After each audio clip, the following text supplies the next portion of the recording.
Now, the only way they could get out was through the back of the bus, right? But the door opened up upward. Into the water. No matter how you look at it, gravity still exists underwater. So if you're opening it upward, You're pushing. Yeah, you're pushing upward, and then it's going to come back down eventually, right? Or with force because the water's heavy. Now, and they could not exit through the regular door because that was already damaged from the impact. So the only way is through the windows, and not all of them were open.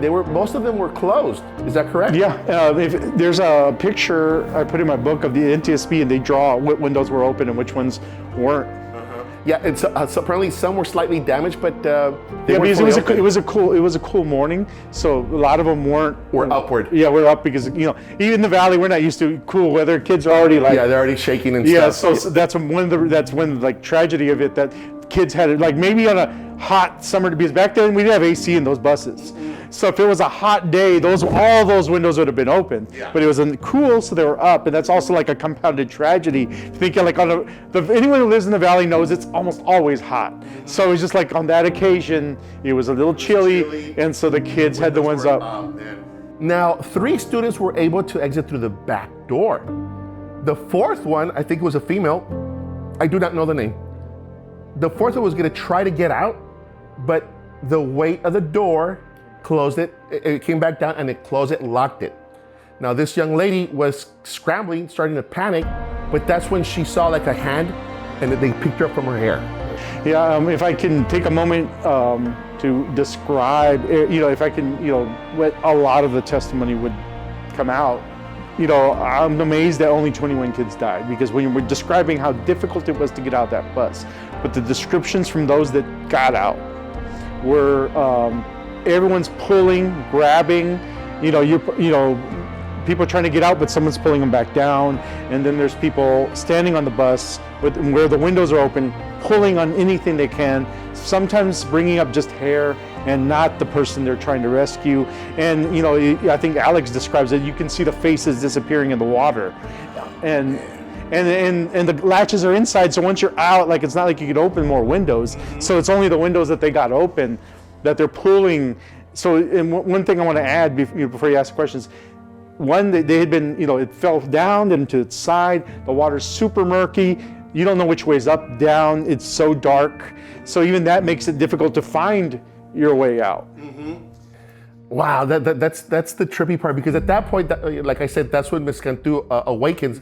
She just can't get out. That she says that she tried to bring her hand out to try to bring in some air and try to use it to breathe it in. She was apparently unsuccessful. And according to her testimony, she basically knew that was it. This is where I go. This is how I go. And as she's accepting her fate, someone gets her from her hair, and it's her neighbor from across the street, Mr. Eric Rubio. Yeah. Is that correct? Mm-hmm. Now, this is where it gets really interesting, because now Miss Cantu is out, and her friend Estella is down in the bottom, and they pull her out, and she's out. Mm-hmm. She does CPR on her friend Estella, or Stella, and she had just learned CPR because Vicente Cantu's mom is a nurse, and she went to learn CPR the week prior, and Cynthia followed her, and so therefore it was fresh in her mind. She had just learned CPR, and she saved her best friend's life. Like what are the odds? Mm-hmm.